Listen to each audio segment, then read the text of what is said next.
Olá, queridos, eu sou Leandro de Souza e sejam muito bem-vindos a mais um episódio do Pajubá, o seu programa LGBTQIA+, aqui na Rádio Defensoria. E hoje a gente vai falar sobre cinema e narrativas LGBTQIA+, no audiovisual roraimense e também um pouquinho da trajetória de Roraimana, que trabalha aí com audiovisual aqui no estado. Amigo, muito obrigado por estar aqui com a gente e aceitar esse convite. Imagina, é um prazer estar aqui e conversar um pouco contigo sobre minha trajetória e também sobre o cinema roraimense. Ai, que chique. Ó, gente, Roraimana roteirizou e dirigiu os curtas Duo, de 2020, Nome Sujo, de 2022 e BV Neon, de 2026. E ele acredita que acredita no cinema como ferramenta de inclusão e questionamento das desigualdades sociais. Além disso, já integrou equipes técnicas nas funções de continuista, assistente de direção e também produtora cultural do trabalho, reconhecido na comunidade ballroom local. E aí, amiga, assim, extensa, né? O currículo da gata é babado. Pois é, né? Esse ano eu faço 30 anos de idade, né? Já falou de carreira? Como assim? Mas no audiovisual eu já vou fazer 7 anos e na cultura ballroom já tem 4 anos. Então é um tempinho, assim, né? De construção, de trajetória, de estudo, de realizações, de produções. E aí eu sinto que a cada ano que passa não é que vai ficando mais fácil, mas conforme a gente vai fazendo, a gente vai pegando a manha, vai entendendo os macetes. Então, já aguenta as lapadas. Isso, exatamente. O processo ele já fica um pouco mais tranquilo, sabe? E é muito interessante observar esse tempo passar assim, porque lá no início você nunca imagina que você vai chegar tão longe, né? E aí quando você olha pra trás e faz essa retrospectiva e vê a jornada, o caminho que você percorreu até chegar onde você tá, é muito gratificante mesmo, assim, Sim. sabe? Muito interessante, Ai, assim. E a gente vai fazer isso agora. Eu queria saber como que chega o audiovisual na tua vida, assim, era um sonho de criança, ai, você, ou surgiu do nada? Não, não era um sonho de criança, né? Na infância eu não frequentei cinema, tudo que eu conhecia de audiovisual era consumido pela TV, basicamente. E mesmo assim foi um pouco tardio, porque eu demorei muito pra ter TV em casa, né? Eu tive primeiro rádio, então eu sou mais da música, assim. Eu escutava muito rádio, e aí depois que chegou a TV em casa, e foi como eu comecei a consumir audiovisual, então pra mim audiovisual era apenas algo que eu poderia consumir. Mesmo depois, quando eu comecei a frequentar cinema, ainda era muito essa visão, né? Que eu acho que é a visão do senso comum, assim, que é algo pra você consumir e você nunca se imagina fazendo, porque também o referencial que a gente tem de audiovisual é uma coisa hollywoodiana, né? Algo muito grande, megalomaníaco, Sim. então você nunca imagina que você vai conseguir fazer isso no extremo norte do Brasil, em Roraima, acima da linha do Equador. Com um pocket. Então, exatamente. E aí, acho que eu tava no ensino médio ainda, eu tomei conhecimento de uma mostra que ia acontecer lá na frente do cemitério, no dia 2 de novembro, te juro. Era a Mostra Maldita o nome. E era uma realização do Canoa Cultural, que promovia a SEDA, que era a Semana de Audiovisual de Roraima. E aí eu fui nessa mostra com alguns amigos pra assistir uns filmes assim, brasileiros, independentes, com foco no terror, uns filmes assim, um pouco trash, mas muito bem feitos, sabe? E aquilo me encantou. E aí nessa mostra foi avisado que ia ter uma oficina no dia seguinte, na semana seguinte, e quem quisesse participar era só se inscrever. E aí eu, né, fiquei interessado, né, não sabia dessa possibilidade, me inscrevi nessa oficina. E foi aí que eu conheci o audiovisual como uma possibilidade, sabe?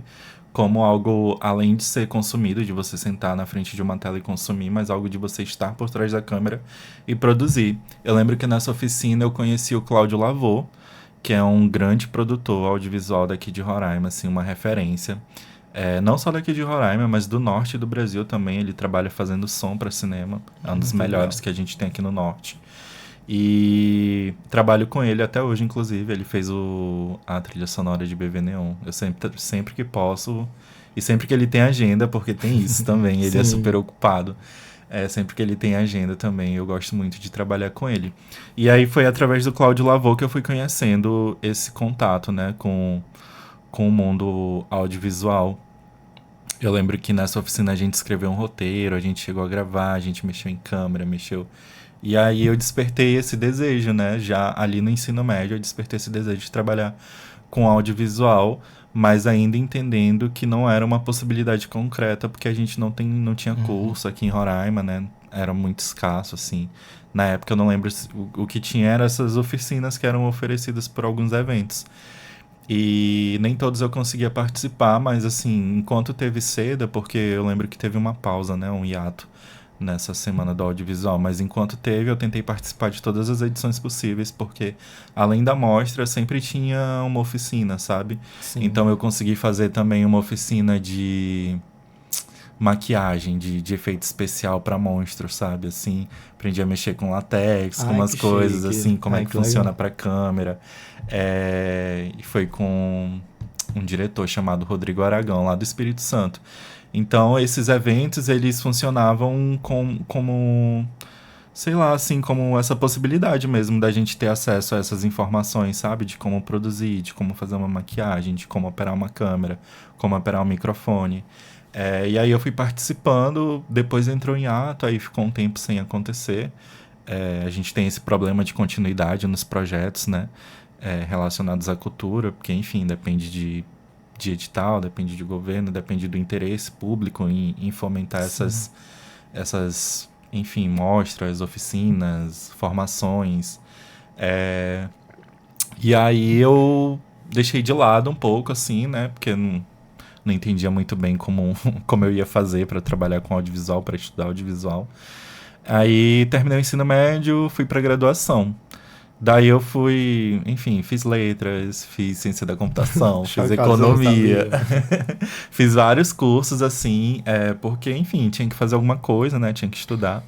Mas até então eu não tinha pensado em estudar cinema, né? Porque o lugar mais perto que tinha um curso de cinema, uma graduação de cinema, até então era no Pará, na Universidade Federal. E, tipo assim, na época eu lembro que era, tipo, 8 vagas pro SISU. Caramba. Imagina, 8 vagas num curso de cinema para uma região toda, porque era o único lugar do Do norte que norte, tinha. Hoje em difícil. dia eu acho que tem no Amazonas, na Universidade Estadual do Amazonas tem um curso de bacharelado agora em cinema e audiovisual. Mas assim, isso é bem recente, acho que é de 2023 para cá. Sim, até online também a gente não via Não essas tinha. oportunidades Essas antes. oportunidades online começaram depois da pandemia, né? Que a Sim, galera entendeu que poderia investir dessa forma em formação. Mas. E ainda assim, vamos ser sinceros, né? Um curso de formação em cinema, ele é assim, uns 3.500, sim, R$ 4.000. É um investimento babado, assim, sim, que com nem todo mundo certeza. tem. Eu até conversei isso com uma amiga, uma realizadora audiovisual também, Elisa Coimbra. A gente sempre conversa sobre isso, assim, né? De que antes a gente tinha esse problema de não ter as formações, né? Tipo, nem online. E aí, depois da pandemia, a gente... Ah, beleza, agora tem as formações online. Mas como é que a gente vai acessar essa formação se Sim, ela custa 4, 5 mil é. reais? É um investimento, assim... Mas foi isso, assim. Chegou um momento da minha vida, acho que eu estava cursando economia. E eu consegui uma bolsa na universidade, né? Então eu estudava e trabalhava nessa bolsa. E como eu morava com a minha mãe, eu não tinha muitas despesas, né? Então eu conseguia juntar uma grana. Aí eu comecei a juntar uma grana, vi que eu tinha um montante ali legal. E aí eu botei na cabeça, é isso. Vou tentar um curso de cinema fora de Roraima. Ixi. Uma graduação fora de Roraima. Aí eu fiz o Enem, fiz o SISU, passei para o Nordeste, lá para a Universidade Federal de Sergipe, e me taquei daqui de Roraima lá para Sergipe para estudar cinema. Fiquei 2 anos lá em Sergipe, não concluí o curso, né, porque eu precisei retornar para Roraima. Mas assim, esses 2 anos que eu passei lá, eu aprendi bastante coisa, né, tanto de teoria quanto de prática também, né, das disciplinas práticas que tinha no curso. E networking também, né? Tem muita gente que eu conheci na época da graduação que hoje em dia a gente ainda trabalha junto, assim, de vez em quando tem alguma coisa pra gente fazer junto, ou a gente se topa em algum lugar do Brasil, em algum evento, sabe? Recentemente eu fui pra final do ano passado eu fui pra Porto Alegre pra participar de um, não sei se é festival, acho que é festival de roteiro. Ai, que E legal. aí junta vários roteiristas do Brasil todo. E eu acabei encontrando uma galera, assim, que eu estudei em Sergipe, sabe? Então é muito legal, assim, esse network que a gente constrói pra vida, né? Expande, Profissional. né, também a mente, as possibilidades. Super, demais. E aí, amigo, você, na sua trajetória, você coloca aí a produção audiovisual, o cinema, como essa ferramenta de inclusão, né? E esse fator de trazer essas narrativas, né? De Sim. minorias, minoritárias e tudo mais. Como é que tu enxerga isso? Como é que tu acha que pode usar essa ferramenta? Olha, eu acho que primeiro começou, acho que vem muito também dessa minha primeira formação lá no início, né? Quando eu conheci o Cláudio Lavô, ele já tinha esse discurso de o cinema ser algo para você usar para questionar o mundo, né, para mostrar sua narrativa. Então eu acabei ficando com isso também, assim, eu falei, realmente faz sentido. Eu acho que o cinema ele pode ser usado como essa ferramenta. Então desde aí eu venho carregando isso comigo, né, de que o cinema ele pode ser usado não só para entreter, mas também para questionar através da narrativa, assim. E às vezes, quando uma narrativa é bem construída, eu acredito que ela consegue questionar e entreter ao mesmo tempo, sabe? Então eu sempre busco, por exemplo, nas minhas narrativas, né, quando eu estou escrevendo, eu sempre busco colocar esse contexto social, né, para questionar o porquê das coisas são como são, porque elas, se elas poderiam ser de outra forma, ou de que maneira também a gente consegue, enfim, mudar as coisas, ou só trazer o questionamento mesmo, né? Eu acho que a partir do questionamento muita coisa já se move, sabe? É, acho que é isso, assim. E tem a questão da representação também, porque Tem, tu não super. consegue questionar enquanto aquilo não te atinge, te pega de um jeito. Quando a gente se vê a nossa história ali, ou algo que a gente se identifica, É, né? exatamente, a representação ela é usada nesse sentido mesmo, assim, até para trazer uma diversidade para as narrativas, né? Tipo, não existe só um modo de pensar, só um jeito de viver, um jeito de fazer as coisas. Existem vários jeitos, né? E aí o que a gente tenta fazer, eu pelo menos o que eu tento fazer nas minhas narrativas, é trazer esse meu modo de pensar, o modo da minha comunidade, o modo como a gente pensa, o modo como a gente enxerga o mundo, como a gente questiona o mundo. Sim. E aí, isso entra nos teus trabalhos, né? Tu tem 3 trabalhos. A gente vai falar dos 2 primeiros, né? Como eu citei mais cedo, que é o... Peraí, deixa eu só voltar aqui no roteiro que eu esqueci. Do. O Du, né? Os curtas Du e Nome Sujo. Que Isso. tem essa... Eu já tive a oportunidade de assistir. Tem muito essa questão do pensamento também. São 2 curtas, assim, bem conceituais, digamos assim. É, Que acho tu que tem que ter esse senso. Do bem mais conceitual que Nome Sujo, né? Nome Sujo é mais uma ficção, uma narrativa mais normal, assim, por assim dizer. Mas Do é uma viagem. Do é E uma como é que viagem. chega essas 2 construções? Fala um pouquinho de cada uma, assim. Olha, do 2020, pandemia, sei lá, assim, fritando em casa, né? Várias ideias, possibilidades vindo na mente. E eu queria muito produzir algo porque, como eu faço parte da militância, né, do audiovisual aqui em Roraima, eu faço parte da Arcine, eu já sabia, já estava em construção da Lei Aldir Blanc, né, da primeira Lei Aldir Blanc. E aí eu já sabia que ia ter os editais e tudo mais, e eu queria ter algo produzido. Até então não tinha nada meu produzido, né? Eu tinha trabalhado em produções de outras pessoas. Tanto lá em Sergipe quanto aqui em Roraima. Eu já tinha trabalhado com Alex Pisano num curta-metragem dele. E era isso, eu precisava de algo meu, né? Pra poder concorrer nos editais. Aí tinha um amigo também da época, que ele até participou de duo atuando, o Rui. Ele precisava entregar um trabalho numa disciplina da universidade, ele cursava artes visuais na época. E aí eu falei, olha, eu tenho essa ideia, você acha que a gente consegue produzir? Ele falou, acho que consegue. Na época eu vendi uma bicicleta que eu tinha, assim, por R$ 1.000. E aí usei o dinheiro Gente, da que chique. bicicleta pra produzir, assim, pra alugar câmera, pra comprar, enfim, figurino, maquiagem. Maquiagem não, né, que a gente usou o urucu. Mas, tipo, sabe, assim, o mínimo de estrutura. Sim, caraca. E aí a gente foi, fez, a gente gravou atrás do Vila Jardim, que é onde eu moro. Era só um lavradão na época e a gente conseguiu ir pra lá e gravar. Foi bem rápido, a gente gravou em uma diária, porque também a gente é um vídeo curtíssimo, né? Ele tem 2 minutos, eu acho. E aí, a narrativa por trás, né? Isso eu tô falando de toda a parte da produção. Agora, a narrativa era justamente essa ideia, assim, de que a gente precisa um do outro para conseguir fazer as coisas, né? Eu tinha essa ideia, mas eu não botava pra frente. Mas a partir do momento que eu contei pra esse amigo que eu tinha essa ideia, e ele falou que também precisava entregar algo pra universidade, tipo, pronto, a gente tem algo, um objetivo em comum. Eu acho que se a gente unir as forças, a gente consegue fazer. E aí a narrativa também é isso, sabe? Assim, são dois Sim. Ai, seres que que se legal. encontram. Para quem não viu do, né?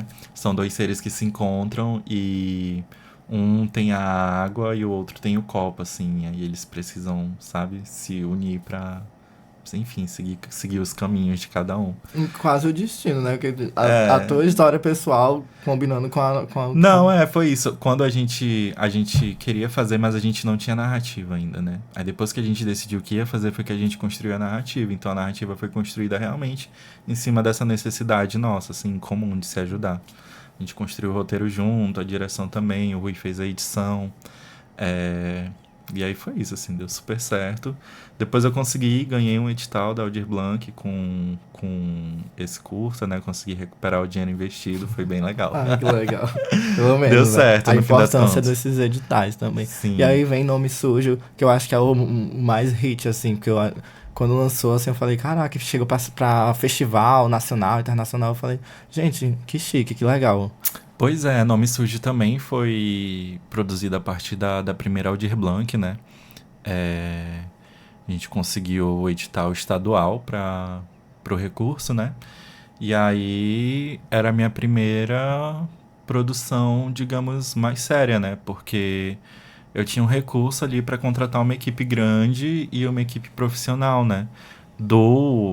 As pessoas que participaram de não que elas não fossem profissionais, mas elas não tinham tanta experiência. Nem eu tinha muita experiência quando Sim. eu fiz sabe?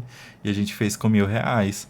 Nome Sujo, a gente já fez com muito mais dinheiro, assim. A gente fez, acho que na época era 120 mil que foi o valor que a gente conseguiu para produzir esse curta-metragem. Então eu tive a oportunidade de contratar atores, de contratar gente experiente, né? O próprio Cláudio Lavô trabalhou comigo nesse filme, Thiago Briglia também trabalhou comigo nesse filme. É, E também trouxe pessoas que não tinham tantas experiências, mas que eu acreditava no trabalho, né? Como a diretora de arte de Nome Sujo, que é a Evelyn Patti, foi um dos primeiros trabalhos dela de direção de arte. Mas foi um prazer imenso, assim, né? Eu tinha muito medo. Hoje em dia eu já consigo olhar com mais carinho para esse trabalho, mas no começo eu ficava muito. Logo depois, assim, que ele terminou, né? Toda vez que eu assistia, eu encontrava vários erros. E na época, isso em 2021, eu não entendia, né? Que era um começo, assim, sabe? Que tá tudo bem errar, porque é a primeira vez que você tá fazendo. Não tem Sim. como você, sei lá, acertar logo de cara, sabe? E aí, hoje em dia eu consigo olhar com muito mais carinho pra esse trabalho. Eu acho, assim, Ai, muito que bom, lindo. porque eu acho, assim, eu acho muito chique. Eu gosto também da narrativa, da história. A gente se identifica, a gente consegue se Cara, enxergar. assim, e foi uma das primeiras narrativas LGBTs daqui de Roraima, assim. Eu acho que talvez tenham tido outras. Não, eu lembro de algum filme também que tinha uma narrativa um pouco LGBT, assim, que já tinha sido lançado. A própria Lilith Cairu, que também é realizadora, já tinha feito alguns curtas também. Mas eu acho que Nome Sujo foi o primeiro que foi feito com essa estrutura grande, né? Como Sim. estrutura profissional. E que, como você falou, né? Ganhou o Brasil, assim, né? Foi para São Paulo, a gente conseguiu exibir ele, tipo assim, que era meu sonho. Exibir ele no Teatro Amazonas. Velho, você tem noção, assim. Sim, ai, que Eu nunca legal. imaginei que tão cedo na minha vida eu conseguiria exibir um filme meu no Teatro Amazonas, assim, algo que eu, sei lá, achava que eu ia realizar em uns 15 anos de carreira, eu consegui realizar com, tipo, sei lá, 5 anos de carreira, sabe? E, tipo assim, foi uma realização muito grande pra mim, fora os outros lugares que o filme correu, né? Ele também foi pra São Paulo, Brasília, foi pro Sul, foi pro Centro-Oeste, Rodou o Brasil todo mesmo. Ai, que legal. E aí, pra quem tá curioso, amigo, dá uma sinopse, assim, porque o pessoal vai atrás depois, com Então, certeza. Nome Sujo, ele conta a história de Lucas, que é um jovem adulto que, enfim, já precisa trabalhar para se sustentar, né? História de muitos brasileiros. E ele tem um grande sonho de trabalhar com fotografia, sendo que ele fica pesquisando ali na internet, né, a todo momento, para ver se alguma câmera entra no orçamento dele, até que surge esse momento que uma câmera que ele estava namorando há muito tempo meio que entra numa promoção. Só que ele não tem o dinheiro, né? Tipo assim, não tem dinheiro, o nome tá sujo. E aí ele vai atrás de meios de conseguir essa grana, né? Ou um cartão, ou alguém que empreste o nome para que ele consiga comprar essa câmera. E aí no final a gente descobre se ele consegue ou não, e enfim, não vou dar spoiler, né? Mas se alguém quiser assistir, Du tá disponível no YouTube da Prefeitura de Boa Vista. E Nome Sujo tá disponível em algumas plataformas. Tá na SP Cine Play e acredito que tá na Itaú Play também. Que é Então, tudo gratuito, é né? tudo gratuito, são plataformas de streaming gratuitas. Você entra, você só precisa fazer um cadastro rapidinho. E aí você tem acesso a um mundo assim de curtas-metragens, inclusive Nome Sujo tá lá também, pra Ai, quem que quiser ver. chique. E aí a gente tem, isso que tu falou sobre essas narrativas LGBTs, né? E, assim, você é parte da comunidade, né? É uma pessoa não binária. Isso é como que tu consegue colocar isso atravessa esse teu trabalho no audiovisual, teu trabalho como um todo, assim. Olha, eu acredito que não sei, assim, acho que tem a questão da narrativa, né, em si, quando a gente escreve, quando eu escrevo, eu penso, tipo assim, tem uma cota de personagens LGBTs que eu preciso incluir na minha narrativa, porque essa é a oportunidade que eu tenho de falar sobre essas histórias, então é claro que eu vou fazer isso. Então tem essa parte da narrativa que eu realmente eu escrevo intencionado, né, não é que a história vem na minha cabeça, não, eu penso assim, eu preciso colocar um personagem tal, tal, tal, para falar sobre esse assunto, para trazer isso à tona e não sei o que, essa oportunidade que eu tenho. Mas também tem a parte da produção, né? Porque é toda uma equipe que trabalha com a gente quando a gente vai produzir um curta-metragem. É uma equipe de no mínimo umas 25 pessoas, isso só quem tá trabalhando atrás da câmera, né? A gente ainda tem elenco, tem figuração, tem os trabalhos indiretos também, que são as pessoas que produzem figurino, as pessoas que, enfim, prestam algum serviço pra gente. E aí eu sempre penso nessa questão também na hora de chamar essas pessoas para trabalhar comigo, né? Porque, por exemplo, o MBV Neon, que é o curta que eu vou lançar, a gente teve duas pessoas não binárias, chefe de departamento, né? Então era a assistente de direção, Elisa Coimbra, e a diretora de fotografia, Petricô. São duas pessoas não binárias que trabalharam comigo e, tipo assim, chegaram, né? Eu tive a oportunidade de convidá-las para trabalhar comigo e colocá-las como chefe de departamento, Chefia, assim. assim. Então, eu acho que não é só na narrativa que a gente tem que fazer essa inclusão. A gente tem que fazer essa inclusão e proporcionar essa diversidade na produção também, né? Em quem vai trabalhar com a gente. Em BV Neon eu fiz questão que boa parte das pessoas que trabalhassem comigo, tanto na produção, na pré-produção como na pós-produção, fossem ou pessoas trans ou mulheres, sabe? Justamente pra gente, enfim, criar um novo jeito de produzir, um outro olhar também, né, para Sim. essa produção. E aí a gente vai testando, assim, né? Toda oportunidade que eu tenho, é, eu vou tentando trazer mais e mais essas pessoas para trabalhar comigo, sabe? São pessoas como eu, pessoas da minha comunidade. E eu acho que diversifica também a forma, o olhar da criação, né? Porque a gente tem, Super. assim, não querendo criticar ou assim, colocar em uma forma negativa, mas os principais, por exemplo, Alex Pisano e tem o Thiago Briglia também, que são os nomes, quando você pesquisa de cinema aqui, são dois homens, né? E aí, Isso. assim, eles que conseguem, eles têm a experiência e tudo mais, mas é sempre dentro desse olhar deles, pessoal, né, dessa Sim. visão. E quando a gente traz essas oportunidades, diversifica um pouco, né? E devo colocar que mesmo esses dois, né, que você citou, eles são pessoas super abertas, assim, que adoram trabalhar com pessoas LGBTs também. O Thiago, toda vez que a gente tem oportunidade, ele me convida para trabalhar junto também. O Alex Pisano, eu sempre percebo que o Alex Pisano, ele gosta de dar oportunidade para quem tá começando, sabe? Independente de gênero, Sim, de sim. identidade de gênero ou de qualquer outra coisa. Então isso é muito importante também, né? Porque a diversidade, a gente tem que entender que a diversidade, ela não é só uma questão de gênero, né? É uma questão de idade, né? De pessoas que, tipo assim, que tem mais idade, que você chama pra trabalhar, ou que tem menos idade. Sei lá, pessoas com deficiência também, né? Que você convida pra trabalhar com você, às vezes uma consultoria. Enfim, sabe? Tem várias formas de você fazer diversidade, né? Que não só através do gênero, ou da identidade de gênero, ou da sexualidade da pessoa. E uma coisa que eu gosto no cinema roraimense é que eu vejo que o cinema roraimense, ele realmente ele é um cinema inclusivo, sabe? Porque mesmo as pessoas, a gente tem algumas gerações, né, dentro do cinema roraimense. Então tem uma galera que é mais velha, que sempre trabalhou com documentário. Tem essa galera mais nova, que tá chegando agora. E eu sempre me senti muito acolhido por todo mundo. Nunca tive nenhum tipo de problema, assim, sabe? Com relação à minha sexualidade, à minha identidade de gênero, todo mundo procura respeitar. É um ambiente muito tranquilo, assim, de se trabalhar. É claro que, enfim, às vezes a gente tem algumas desavenças, né?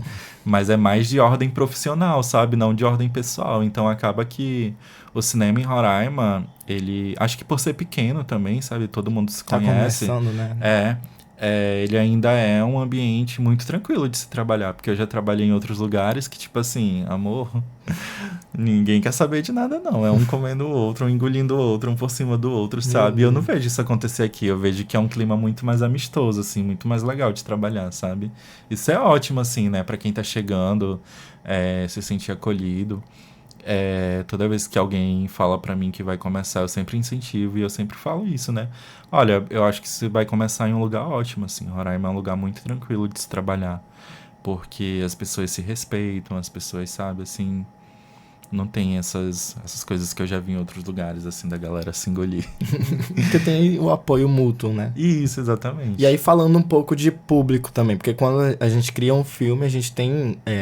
a gente quer que todo mundo assista, mas também tem aquelas pessoas que a gente pensa que chegue pra entender, né? Pra difundir.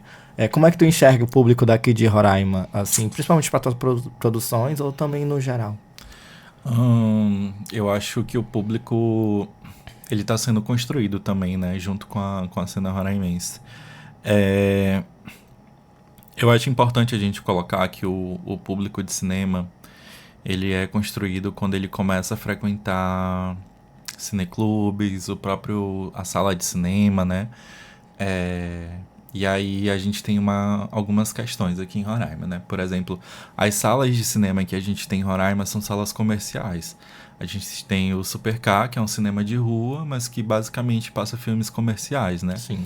E a gente tem os cinemas de shopping, que também são, assim, comerciais. Então, é um público que consome filme comercial, que quer ver um filme hollywoodiano, que não sabe, assim, não entende a importância de um cinema local, ou que às vezes nem sabe que existe um cinema local. E aí, quando essas pessoas vão em algum evento, alguma mostra, e acessam o filme local e assistem, por exemplo, um filme do Alex Pisano, elas ficam impressionadas, Sim. tipo assim, sem entender como que aquilo foi produzido aqui em Roraima. E eu tô citando o Alex Pisano, porque o Alex Pisano, ele é um dos melhores, assim, na questão de ficção científica daqui de Roraima. Então, a fotografia dele é excelente.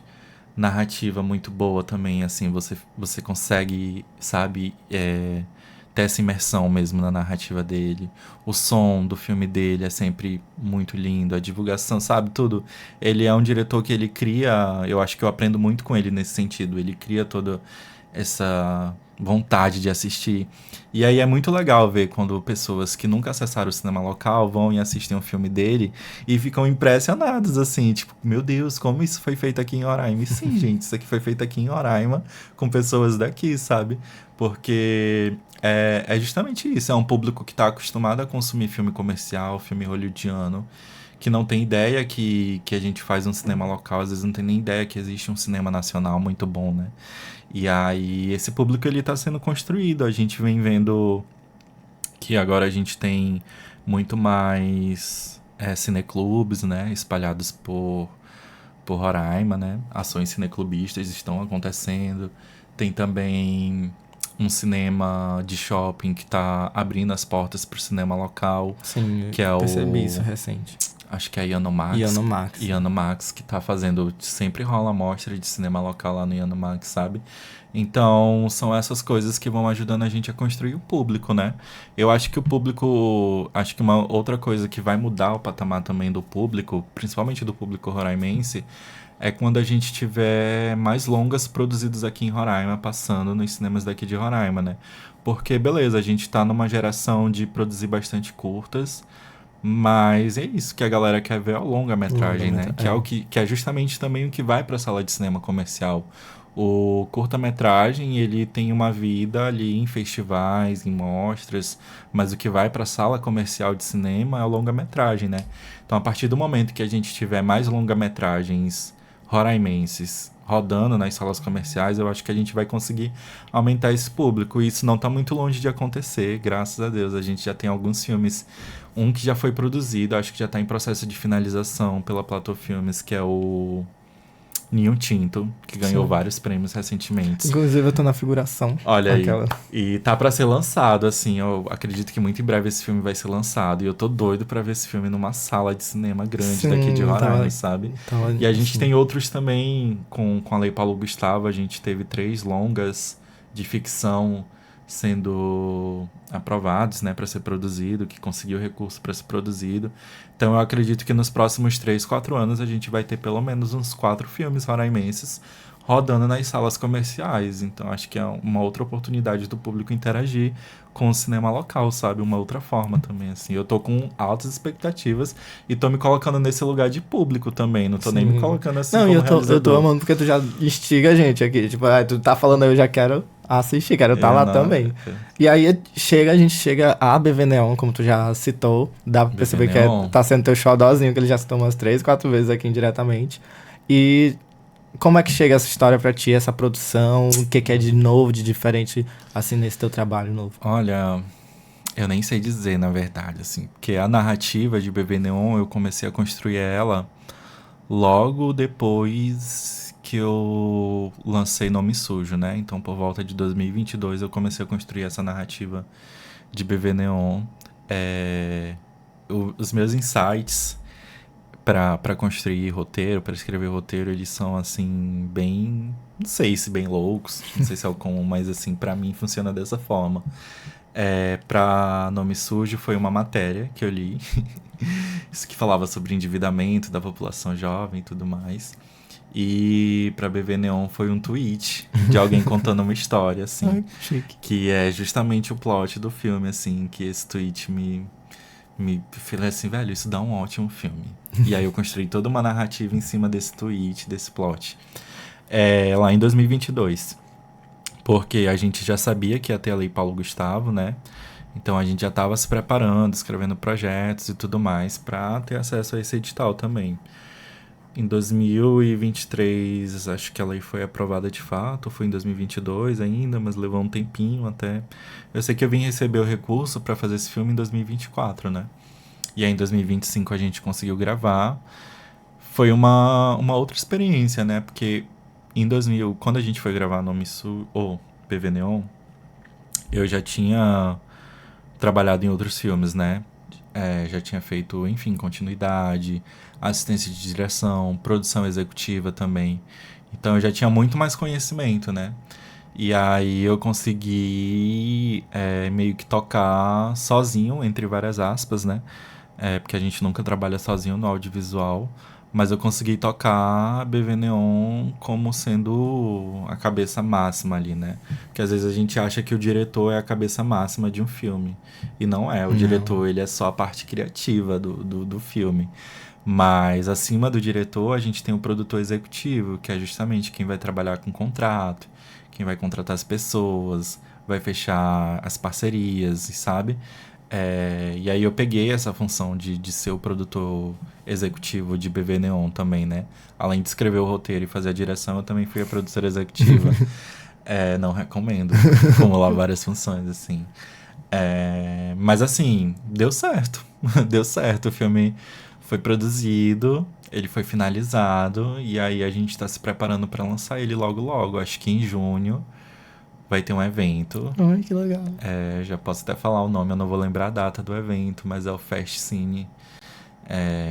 Ele tá até com inscrições abertas, inclusive, pra quem quiser mandar seu filme. Eu acho que a gente vai fazer a estreia no Festcine. Ai, que chique, gente, também tô na figuração. Aquela... Tá em divulgando todas. meu trabalho de figurante aqui em Roraima. Ai. E aí, um pouquinho da história, amigo, assim, spoilerzinho, que o pessoal Olha, pode esperar. BV Neon,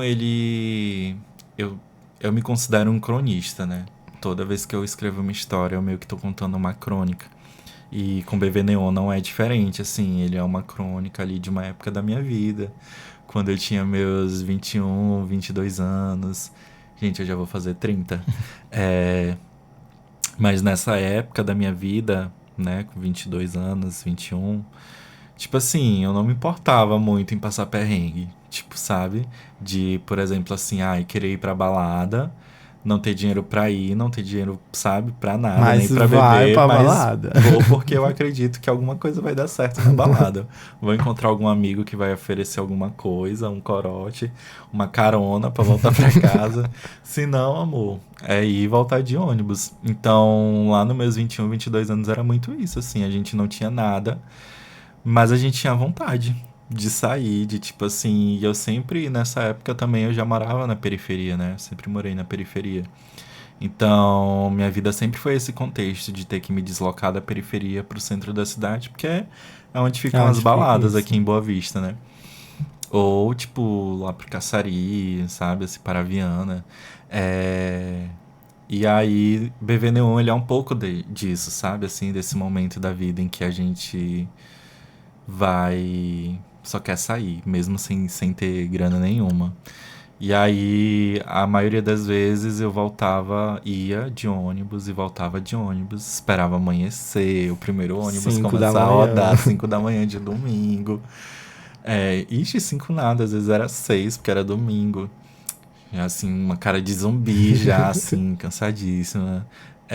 Às vezes nem tinha bebido, porque não tinha conseguido beber, mas enfim, sabe, assim, muito feliz por ter saído, por ter Vivido só, né? vivido, mas às vezes acontecia, né, como eu falei, da gente conseguir alguma carona, né, alguma coisa acontecer.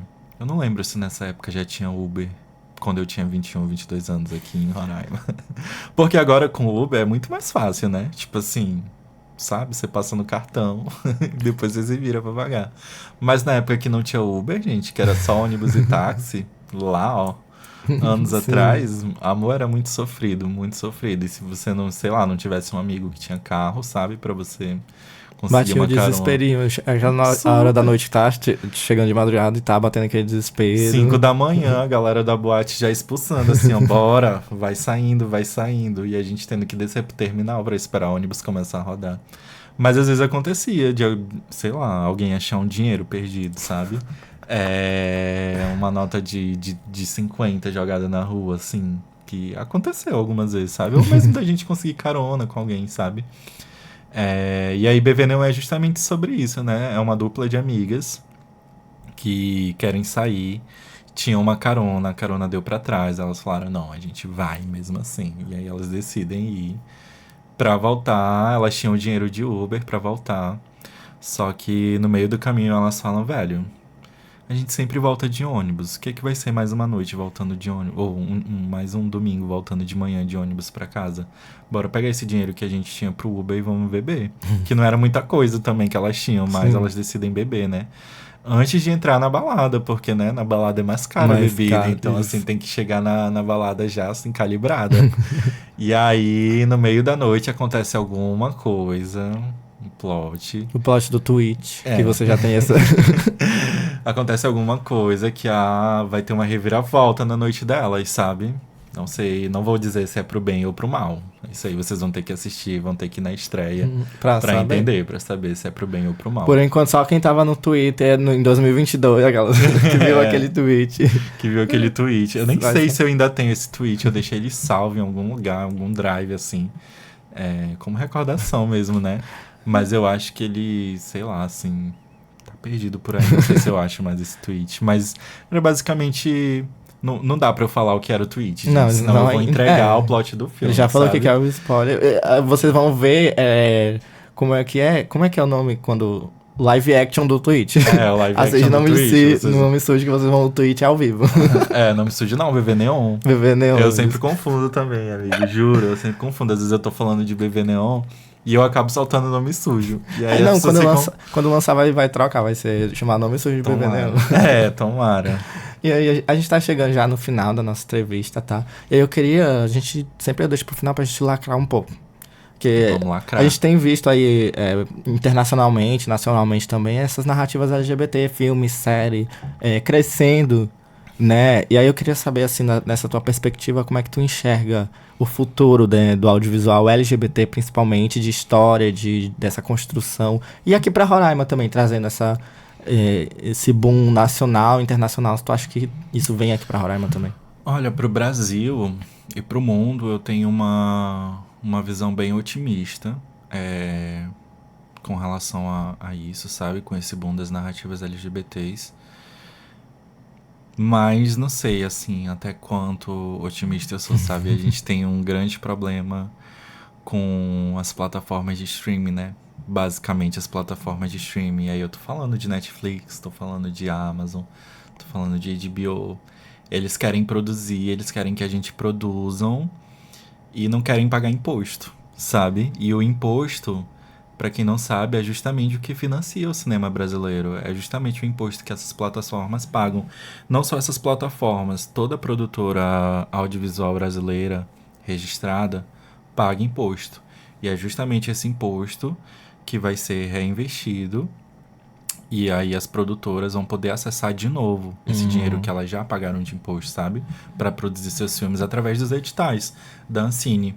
O que acontece é que as plataformas de streaming não querem pagar o justo, sabe? Assim, eles ganham muito dinheiro em cima das nossas narrativas, do nosso trabalho. E aí eu tô falando não só de Brasil, eu tô falando de América Latina como um todo. Mas na hora de pagar o imposto, pagar o justo, eles não querem pagar. Então, tipo assim, a conta não fecha, sabe? Acaba que a gente tá sendo explorado. E não só as pessoas LGBTs, tá todo mundo sendo explorado, sabe? Independente. É uma discussão geral. Isso, a plataforma de streaming, ela não exclui ninguém. Ela vai explorar todo mundo. Explora todo mundo. Então, sabe, assim, já é difícil pra gente, enquanto comunidade LGBT, acessar o meio de produção. E aí, quando a gente chega lá e acessa, dessa forma, sendo explorado, é muito desanimador, sabe? E apesar disso, ainda tem uma visão otimista, né? Lembrando que a gente tá falando de plataformas que pagam um valor justo, por exemplo, na Europa, nos Estados Unidos, mas que quando chega na América Latina a conversa é outra. Sim. Eles não querem pagar o justo, eles querem pagar bem abaixo do justo, sabe? A gente tá pedindo, sei lá, 12%, eles querem pagar 2%, 3%, sendo que na Europa eles já pagam 20%, sabe? Então, assim, qual é o problema? É porque a gente é terceiro mundo, é porque sabe? E aí, então, isso influencia, de certa forma, até quem decide, né? Começar a entrar nessa área, assim. Eu lembro que quando eu tomei a decisão de fazer cinema foi em 2016. Que foi justamente o ano do impeachment da Dilma. Aí logo depois veio o Temer, veio o teto de gasto, corte na universidade, não sei o quê. Então, o meu início no audiovisual já foi com esse panorama, assim, sabe? Assim, de corte em cultura, né? Logo depois veio o governo Bolsonaro, que instituiu o Ministério da Cultura, ficou só a Secretaria de Cultura, que era péssima também. Então, assim, eu já entrei no audiovisual nesse cenário péssimo. Começou assim. Zero motivação, né? Zero motivação pra continuar, sabe? Então, tipo assim, se as coisas não melhorarem, eu não vejo sentido, sabe? Alguém investir nessa carreira. Só se for masoquista mesmo, gostar de sofrer. Porque, sabe? Não sei, assim, hoje em dia eu já fico assim... Eu já tenho quase 10 anos nessa área, né? Ano que vem eu completo 10 anos no audiovisual. Então, assim, já não dá mais pra eu voltar pra trás, né? E desistir desse portfólio que eu construí ao longo de quase 10 anos. Não dá pra eu só abrir mão, assim. Mas muitas vezes eu penso, assim, numa transição de carreira, sabe? De sair da área da cultura, não só do cinema, né? Porque eu trabalho com a Ballroom também. mas de sair dessa área da cultura e, sei lá, procurar um outro jeito de ganhar a vida, sabe? Porque a galera acha que a gente faz arte só por amor. Gente, não, arte é É trabalho. trabalho, É gente. toda uma cadeia de gente que trabalha com a gente, sabe? Assim, então não dá pra gente ficar só romantizando o fazer cinema, o fazer arte, sabe? Não, é claro que a gente faz por amor, porque a gente gosta. Mas também é como a gente paga os boletos, né? O diretor, o roteirista, ele também tem conta pra pagar. Até os figurantes. Os figurantes também têm conta pra pagar, sabe? Então, assim, todo mundo tem conta pra pagar. Então, no fim das contas, é um trabalho, sabe? É arte, é algo legal, é muito interessante você fazer, é um trabalho diferente, né? Porque você tá sempre em movimento. Todo filme que você vai trabalhar é um novo universo, é uma nova narrativa, então você aprende coisas novas, você conhece gente nova. Então tem todo esse deslumbre, assim, né? E De até de trabalhar. assistir, tipo assim, a gente assistir pronto ali, ver tudo. Aquilo Isso. até falar mal no Twitter é uma experiência E... do filme. Mas assim, Mas tem todo esse por trás. tem todo esse por trás que a gente precisa ter em mente também, sabe? Dessas pessoas que trabalham. E aí, chegando localmente, né? Aqui em Roraima, eu acho que a gente conquistou alguma coisa muito através das leis de incentivo federais, né? Mas no que diz respeito às nossas instituições locais, e aí eu tô falando de governo do estado e prefeitura de Boa Vista, né? Que é onde eu moro. A gente não vê muita coisa acontecendo, sabe? A gente viu que recentemente o governo lançou a lei de incentivo, né, à cultura, que basicamente você manda um projeto, eles aprovam, e aí você ganha uma carta que você pode ir no empresário, né, e pedir para que ele invista no seu projeto em vez de pagar um imposto que é o ICMS. Então a gente tem essas iniciativas, né? Que é o que acontece na Lei Rouanet, né? Que é o que acontece na Lei Rouanet, exatamente. A mesma coisa que o governo está fazendo aqui no estado de Roraima. E então a gente vê essas iniciativas, né? Enfim, é uma possibilidade. Mas o investimento direto de, por exemplo, a Secretaria da Cultura, que tem seus milhões lá para trabalhar durante o ano, separar alguns milhões para investir diretamente no fomento, na produção de cultura, e aí eu não tô falando só de audiovisual, tô falando de outras coisas também. A gente não vê isso acontecer. A gente vê o governo, sei lá, investir em evento, em trazer um cantor que é bem caro, sabe? Que já pagaria 4 curtas, entendeu? A gente vê essas coisas acontecendo. Então, eu não sei dizer, assim, exatamente como, sabe, assim. Outra coisa também que eu acho que impossibilita o engajamento das pessoas no audiovisual aqui em Roraima é justamente a falta de formação, sabe? Falta de curso, falta de uma graduação, né? A gente está numa tríplice fronteira aqui, então já era pra gente ter uma graduação de cinema em alguma, sabe, ou na Universidade Estadual, ou na Universidade Federal. Sim. Não sei, acho que nem nas particulares tem, né, uma graduação presencial. Eu acho que deve ter online, né, deve ter EAD, essas formações agora, né, depois de muito tempo, chegou. E caros. Mas é isso, gente, cinema ele é feito no presencial, né? Não só no online. Então, assim, era fundamental que a gente tivesse um curso de formação aqui, né? E a gente até tem algumas iniciativas, né? Eu sei que o SESC mesmo, ele tem algumas formações de audiovisual que são presenciais, então tem uma galera nova que está chegando aí, que já está começando a acessar editais, inclusive, que eu sei que foram alunos do SESC. Eu já fui aluno do SESC também, né? Pelo Lab+. Então a gente tem uma nova geração que está tentando, assim, e eu fico muito feliz com isso, assim, eu fico muito feliz de ver que tem outras pessoas chegando, sabe, que estão tentando também nessa área.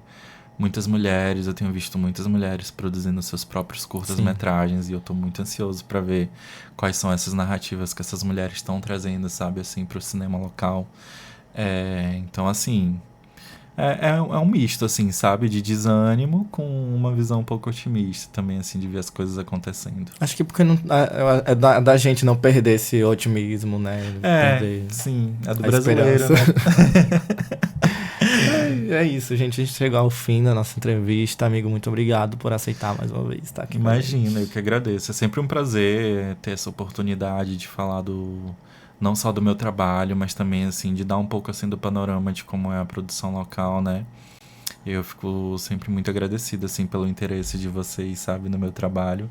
Também, assim, divulgar um pouco do que a gente faz aqui em Roraima com relação à cultura, né? É importante ter esses registros, né? É isso aí. Para você que nos acompanhou até aqui, muito obrigado pela sua audiência. Se está assistindo pelo YouTube, não deixa de curtir, comentar. Comenta aí o que tu achou do episódio, comenta assuntos que vocês querem ver por aqui. E até mais.